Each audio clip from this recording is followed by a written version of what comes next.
Et comment oublier cet homme de lumière, le père Frédéric, qu'on appelle bon comme le Père.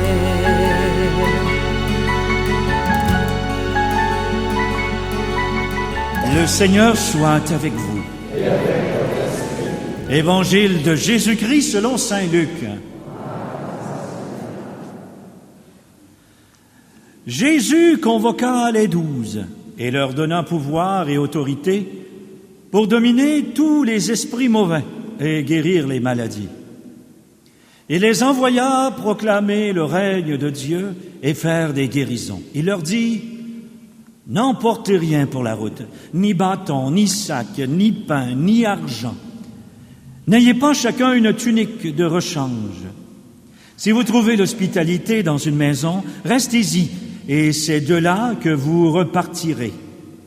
Et si les gens refusent de vous accueillir, sortez de la ville en secouant la poussière de vos pieds, ce sera pour eux un témoignage. Ils partirent, et ils allaient de village en village, annonçant la bonne nouvelle et faisant partout des guérisons. Acclamons la parole du Seigneur.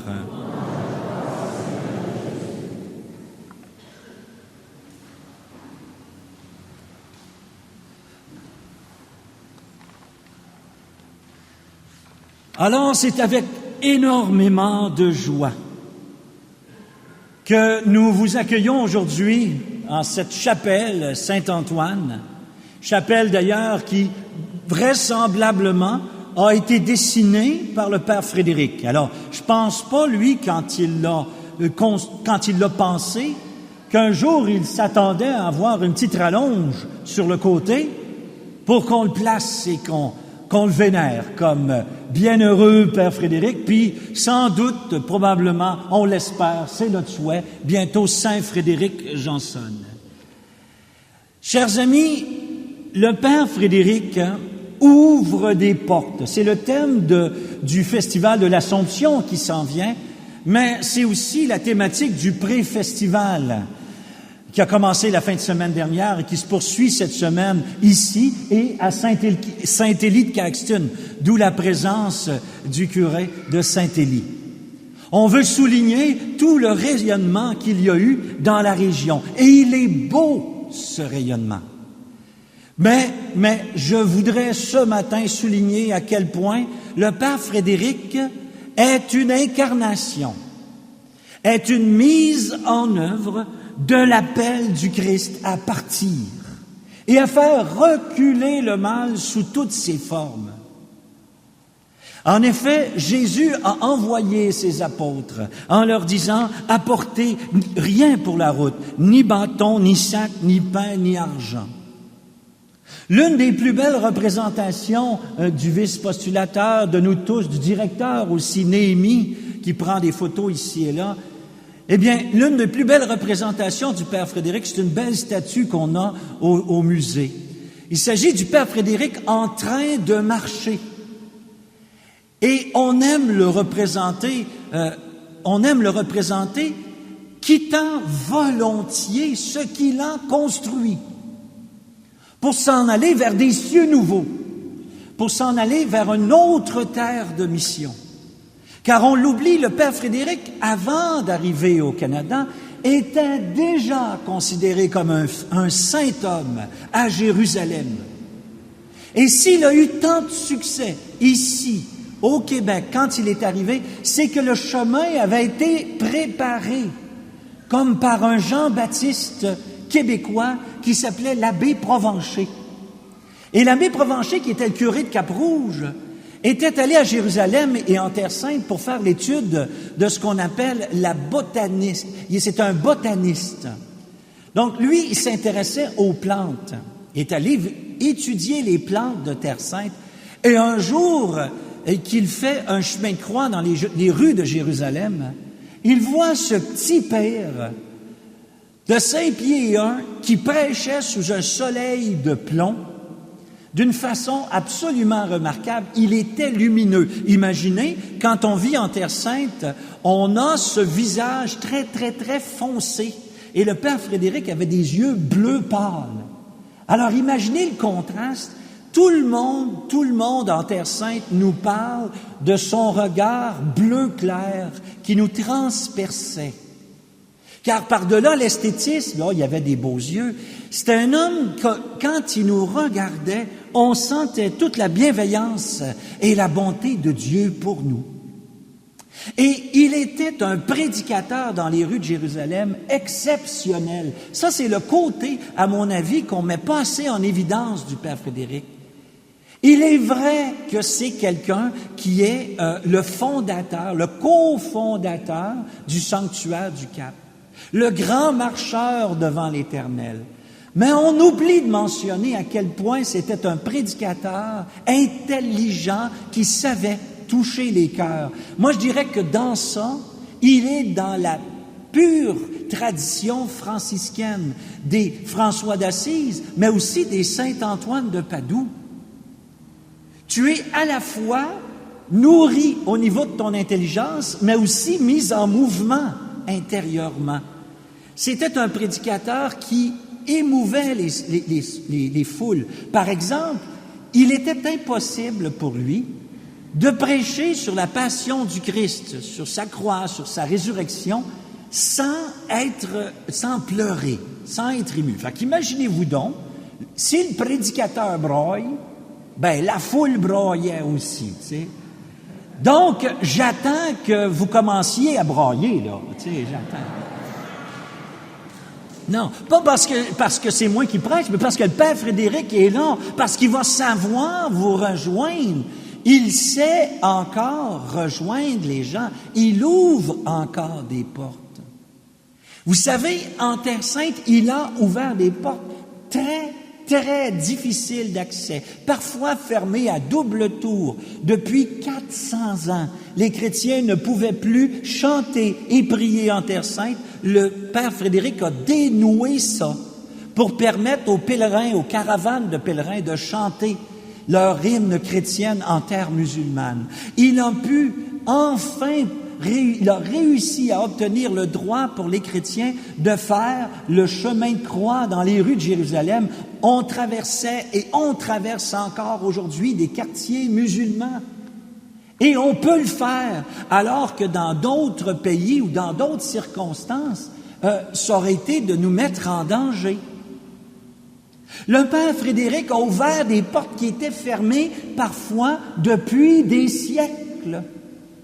Il a réussi à dénouer le conflit qu'il y avait à l'époque entre l'Autriche et la France pour la construction de nouvelles églises en Terre Sainte. Il a réussi à dénouer ça, si bien qu'à peine 2 ans après qu'il soit arrivé, vice-custode, on a pu commencer les travaux, y compris de Saint-Sauveur et de Bethléem. C'est extraordinaire. C'est le Père Frédéric qui avait fait ça avant d'arriver ici. Le Père Frédéric ouvre des portes. Il s'est fait des amis d'orthodoxes à l'époque où on se traitait mutuellement de schismatiques ou d'hérétiques. Le Père Frédéric est devenu ami avec des orthodoxes. Il est devenu ami avec des musulmans, certains officiers de la ville de Jérusalem, mais aussi jusqu'au fils du pacha d'Istanbul. Il s'est fait des amis de gens que l'on considérait des ennemis autrefois. Le Père Frédéric part en n'emportant rien. Il n'avait jamais rien. Oh, des fois, ici, au Québec, pas en Terre Sainte, mais ici au Québec, il voyageait avec un petit sac dans lequel il y avait des livres. Mais à l'époque, les franciscains n'avaient pas le droit de toucher à l'argent. Vous savez ça, hein? Ils n'avaient pas le droit de toucher à l'argent. Donc, le monde, quand il voulait faire des dons aux franciscains, il mettait ça dans le capuchon. Hein? Je n'avais pas touché, mais c'est dans mon capuchon, par exemple. Hein? C'est ça le truc. Hein? C'est ça le truc.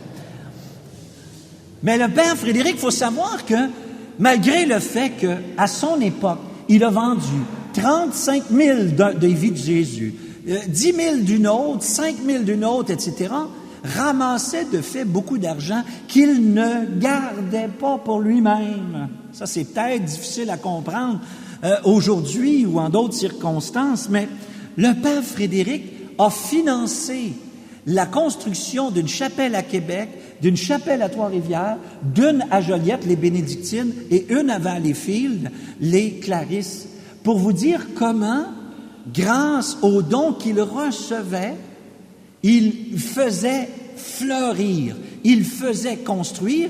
Non seulement il ouvrait des portes, il les construisait. Le père Frédéric ouvre des portes. Il en a ouvert aussi à un niveau beaucoup plus profond.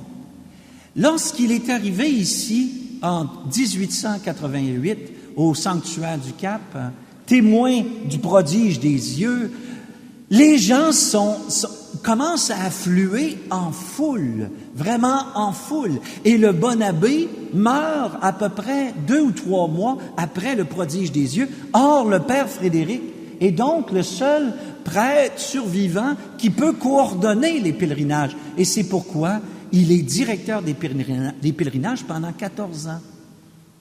Et tranquillement, les foules arrivent. Mais lui, ça ne l'inquiète pas, il est habitué. Il est habitué en Terre Sainte à diriger des groupes, des foules entiers. Alors, les bateaux à vapeur au complet. On se demande toujours pourquoi il y a un quai à Notre-Dame-du-Cap. Ben pourquoi il y avait un quai? Mais parce que des bateaux venaient. Des bateaux entiers venaient, bateaux à vapeur, de pèlerins. Alors, ils embarquaient dessus, ils prêchaient tout le long, puis le monde arrivait, il était tout préparé pour le bon Dieu puis la Vierge Marie quand il arrivait à Notre-Dame-du-Cap. Le Seigneur, vous savez, agit de façon étonnante, surprenante et toujours nouvelle. Dans la première lecture, on nous dit que les Juifs espèrent un Messie et les Grecs espèrent des sages.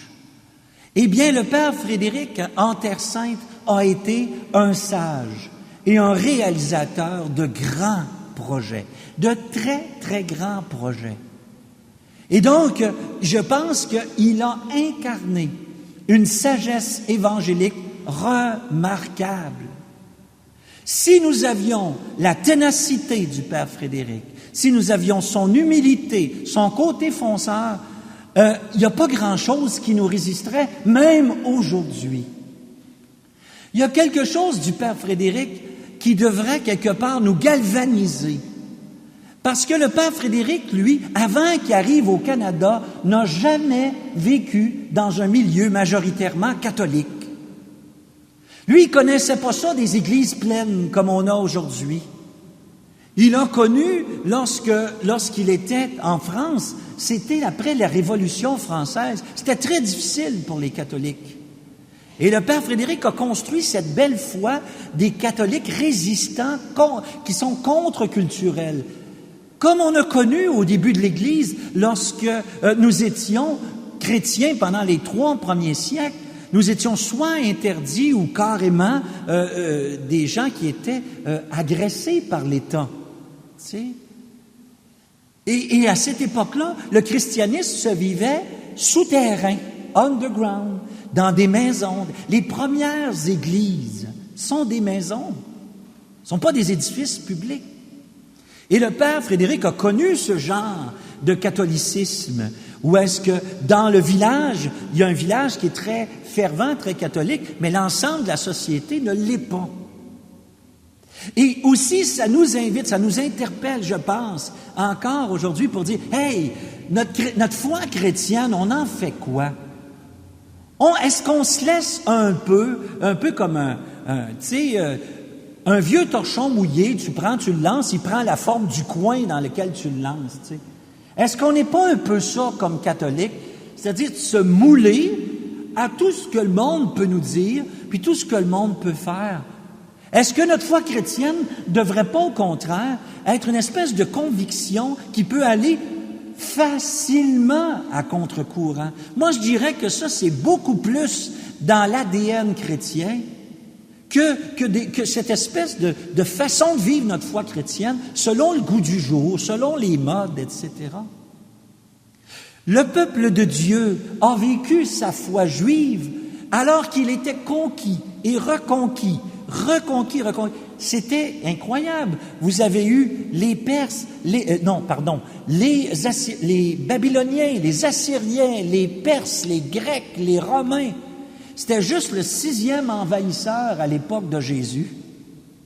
Et ces gens ont trouvé une manière de vivre leur foi chrétienne très belle, même si l'ensemble de l'Empire ne l'est pas.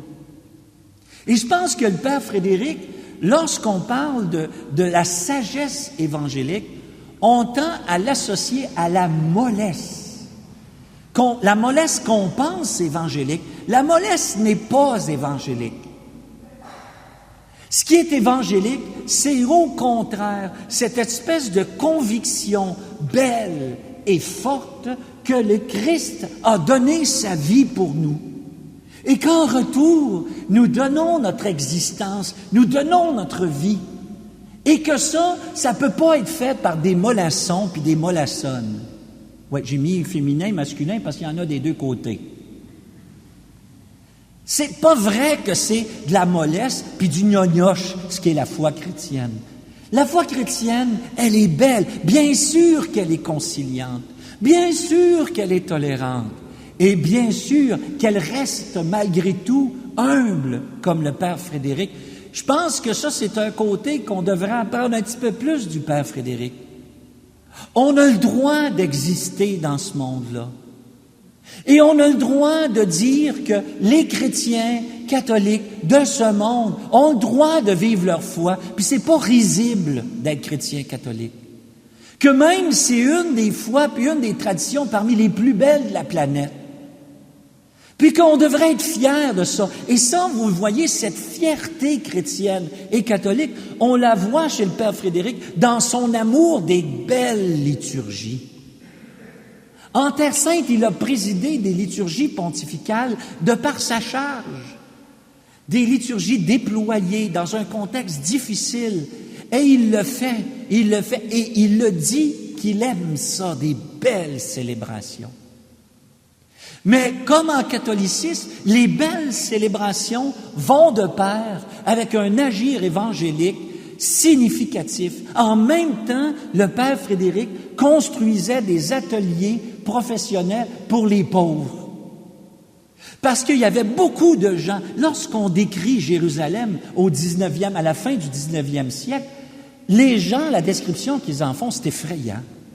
C'est une ville qui pour eux est sale. Il y a des mendiants partout. Il y a beaucoup de pauvreté partout. La description qui est faite est désastreuse. Et le Père Frédéric, lui, qu'est-ce qu'il fait? Il commence des coopératives d'habitation et des collèges de métiers, si bien que vont être formés au collège des franciscains à la Custodie des maçons, des charpentiers, vous savez, des hommes de métier qui vont ensuite construire des maisons, construire des édifices, construire des églises. Encore aujourd'hui, la Custodie a donné naissance à l'une des plus belles écoles au monde pour nettoyer et restaurer des anciennes mosaïques. Ça remonte à l'époque du Père Frédéric, qui a voulu donner de la fierté et qui a voulu sortir de la pauvreté les chrétiens catholiques de son époque. Mais comme toujours, dans la Custodie, les écoles sont ouvertes aussi aux chrétiens orthodoxes et chrétiens musulmans, car c'est le seul endroit très souvent où l'école accueille des gens de toutes les confessions et de tout horizon. Pas depuis hier, depuis des centaines d'années. Frères et sœurs, le Père Frédéric, il incarne une sagesse, mais c'est une sagesse évangélique qui n'est pas gnognoche. C'est oui, on fait des belles célébrations, mais en même temps, on travaille pour la dignité humaine. On aide les gens à sortir de la pauvreté, à s'organiser, à sortir de l'isolement. Le Père Frédéric, c'est aussi ça. Puis en même temps, on n'a pas tout dit quand on dit que le Père Frédéric, il a incarné la sagesse évangélique. Il a incarné aussi cette folie divine. Cette folie divine que du côté des Juifs, ou du côté, des Gréco-Romains, on trouvait que c'était les chrétiens, que c'était complètement fou. En opposition à cette espèce de sagesse philosophique, voici qu'il y a une sagesse évangélique qui est en même temps prophétique. Folie pour Dieu, qui a de l'allant et qui a de l'entrain. Le père Frédéric, arrivé à son grand âge, il aurait pu s'arrêter. Et non. Il a continué de marcher. Les 15 dernières années de sa vie, il les a marchés de porte en porte. Et c'est pourquoi les franciscains, en synchronie avec le festival de l'Assomption, si le festival dit « j'ouvre des portes » ou « le Seigneur ouvre des portes », on a dit « le père Frédéric va passer de porte en porte ». Il incarne un Dieu non pas distant et parfois grandiloquent ou grandiose, mais un Seigneur qui se préoccupe de chacune de ses créatures et qui va au-devant des gens, qui n'attend pas quelque part dans un presbytère, mais qui va chez les gens, à la rencontre des gens, dans la maison des gens. Et le père Frédéric, c'est pour ça qu'en France, on l'invoque, entre autres, comme protecteur, guérisseur des familles. Il est à la rencontre des gens, chez eux, dans leur maison, pas dans la mienne. Et c'est pourquoi c'est cet aspect-là, et surtout les dernières 14 années de sa vie, qui fait dire à nous, les franciscains, et puis à tous ceux qui aiment le bon père Frédéric, le père Frédéric est aussi un beau modèle pour ce qu'on appelle la nouvelle évangélisation. C'est-à-dire pour cette vision que lorsque des chrétiens prennent le tournant missionnaire, ça veut dire qu'ils arrêtent d'attendre dans leurs églises, ils arrêtent d'attendre chez eux. Ils prennent conscience, et attention, là, c'est pas juste eux autres en avant, là, c'est vous autres, prennent conscience que le temps est venu d'aller à la rencontre des gens, d'aller chez les gens, leur faire connaître dans leur langue, dans leur manière de vivre, dans leur milieu et leur quartier, à quel point Dieu les aime. Et le père Frédéric, en cela, est un merveilleux exemple de l'Évangile que nous avons, qui part tout petit, non menaçant, sans argent, sans rien. Il va comme une brebis au milieu des loups, vous connaissez l'expérience, c'est-à-dire l'expression, c'est-à-dire il va comme une brebis, c'est-à-dire quelqu'un qui n'est en rien menaçant. Sa bonté, son humilité sont inspirantes pour nous. Il faut être solide, il faut être fort, mais il faut être doux, patient et humble. Faut pas laisser un côté pour l'autre. Faut pas dire, moi je vais être fort, tassez-vous de là, je vais vous écraser toute la gang. C'est pas ça. C'est, on va être fort, on va être tenace, on va être persévérant. Ça, c'est un côté du père Frédéric, mais on va être doux, humble et patient. On lâchera pas le morceau. Dites-moi, est-ce que ce programme-là de l'Évangile, des Écritures, et la vie du père Frédéric, est-ce que ça vous donne pas le goût d'être de fiers et bons catholiques aujourd'hui? Hein?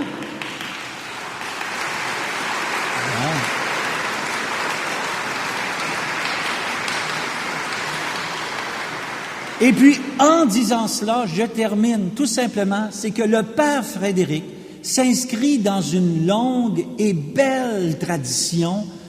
C'est la tradition même de Saint François d'Assise. Ceux qui ont suivi ça sur Internet, là, j'arrive d'Irlande, et où est-ce que des franciscains ont été des sources d'inspiration exceptionnelles. C'est une tradition. Le père Frédéric est dans une tradition. Et cette tradition, elle est incarnée par Claire et François d'Assise, par Saint Antoine de Padoue, des saints Bonaventure de ce monde, puis ensuite les Récollets. N'oublions pas que Trois-Rivières doit beaucoup aux Récollets. Ces curés ont été pendant 175 ans. Notre cathédrale porte le nom d'Immaculée Conception. Pourquoi? Parce qu'il y avait des Récollets ici. puis toute la plaine du Saint-Laurent. Puis la première chose que le père Frédéric voulait faire en arrivant, c'était de dire, « Hey, c'est-il possible de ravoir le petit couvent des Récollets pour les franciscains? » Puis à l'époque, c'était les anglicans. Ça n'a pas été possible. Mais il voulait remettre au goût du jour le frère Didas Pelletier, Saint-Homme. Les franciscains, nous autres, on pense qu'il est encore enterré dans la chapelle des Récollets. Il y a un autre saint qui est enterré à Trois-Rivières. Puis le père Frédéric appartient à cette belle tradition-là. Et avec lui, son collègue, son confrère, le père Augustin Buineau, qui est aussi enterré en bas ici, qui était une merveille de confesseur. C'est une belle, riche tradition que celle du père Frédéric. Et à mon avis, je pense qu'il incarne parfaitement l'Évangile d'aujourd'hui, la lecture d'aujourd'hui, mais c'est surtout un merveilleux modèle de frère mineur, de franciscain. Amen. Amen.